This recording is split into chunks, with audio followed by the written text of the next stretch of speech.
How you doing, everyone, and welcome to this video. Man, I've been having so much fun lately with this crazy lens, man, this Fujinon B4 TV zoom lens. And you know the crazy thing is, someone actually gave this to me about 2 years ago. How much was it? They gave it to me!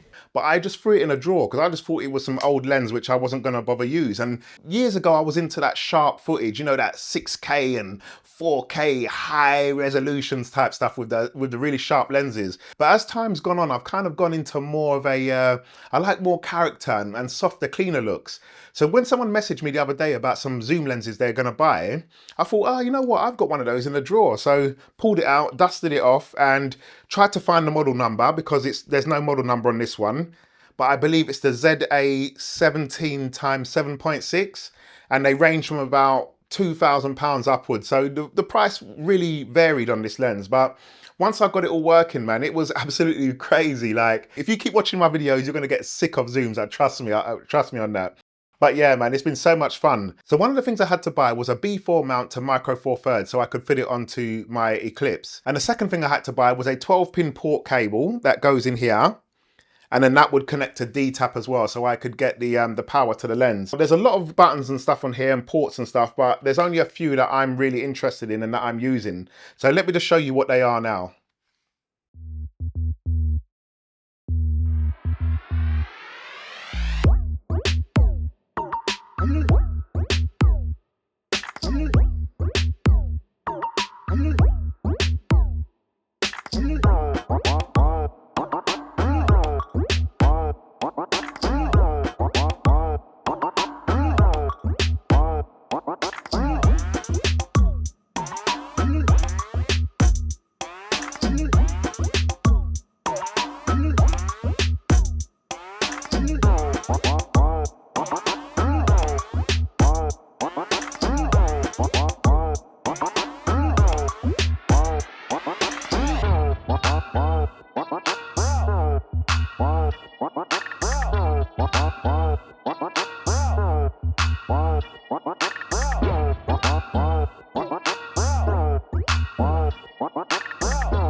So when I got the cable, I realized that the cable was far too long and I didn't really want to use cable ties and all that kind of stuff.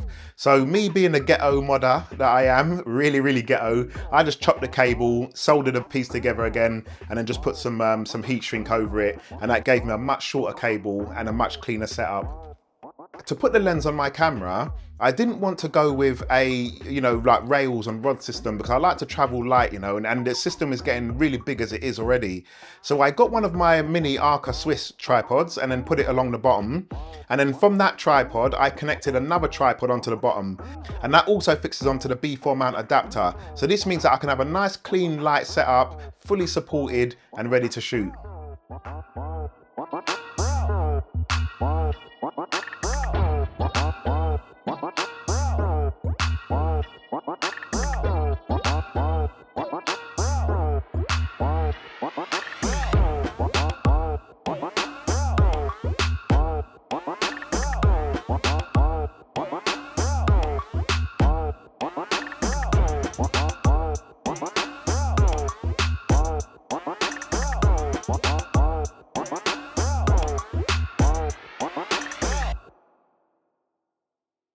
So now we've got this thing set up, I'm going to go out now and show you how to work the doubler, because a doubler is very important depending on which sensor you've got. If you try this on an APS-C, you might just get away with it, but on a Super 16, the doubler is perfect. And also what I'm going to say is, when you're shooting and you want to do crash zooms, it's best to zoom into your subject first, focus it, drop down to about f2 2.8 to f4, something like that, and then do your zoom backwards. So that way it will pretty much be parfocal and it just looks absolutely amazing. Before we hit the streets, I want to show you a couple of things to do with the buttons and how I use them. So the first thing is you can see the image looks absolutely fine, no problem at all. Now I'm going to flick the doubler, then two things are going to happen when I do that. The first thing is you can see we've got a lot of vignetting around the edges here, and then we're letting a lot more light in. So this B4 lens is made for a very small sensor, so the lens actually can't cover a wide sensor. Even a Super 16, like what's on the Eclipse, is too large for it. So we have to use the doubler to get the image to fit the camera. And also, by activating the doubler, you are cutting some stops of light there. That's something you're going to have to deal with. Now, if you're using this on, say, a APS-C camera, it would have to be an APS-C camera that can zoom in or crop in even more. Something like the Sony FX30 with the clear image zoom, that would work fine on here. But yeah, you do need to use that doubler. So if your lens doesn't have it, you're gonna find yourself in problems. And with the corrector adapter, I don't think this particular lens needs a corrector, in my opinion. I find the image more than acceptable here. I can't see any real problems that's going to stop me from using it. And you're going to see all the images in this video. And I think that it does absolutely fine. In terms of zooming, if I push the zoom rocker button up, you can see it zooms in and you can see it zooms out. So what I do here is I zoom in first, make sure that what I'm zooming in on is in focus. And then from there, I can do zoom ins and zoom outs using the rocker, whichever way I want to do it. I can also change the speed of the zoom. So if I turn the dial, which I showed you earlier, the speed dial, then I can do slower zooms, turn it a bit more. Let's turn it all the way down to the bottom. And then we can do really, really slow controlled zooms. So you don't have to get crazy all the time. You can do really, controlled zooms as well on this. But I want to do, yeah, really crazy stuff in my tests.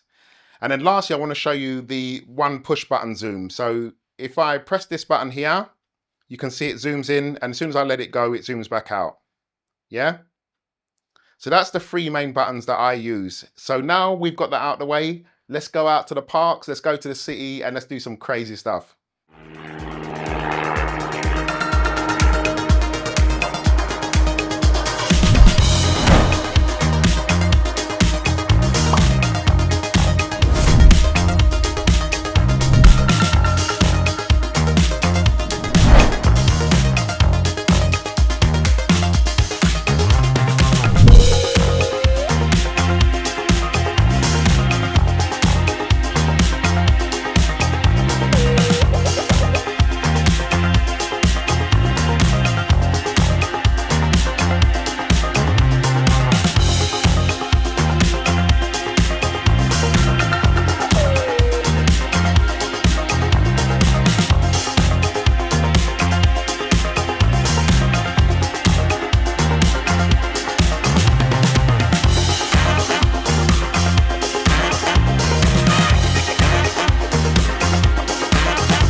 Okay, everyone, I hope you enjoyed that video. I know it was absolutely insane, but I really, really am enjoying this lens and I can't wait to use it in more creative projects. If there's any more questions you have, or if you know the exact model of the lens that I have, drop it in the comment section down below.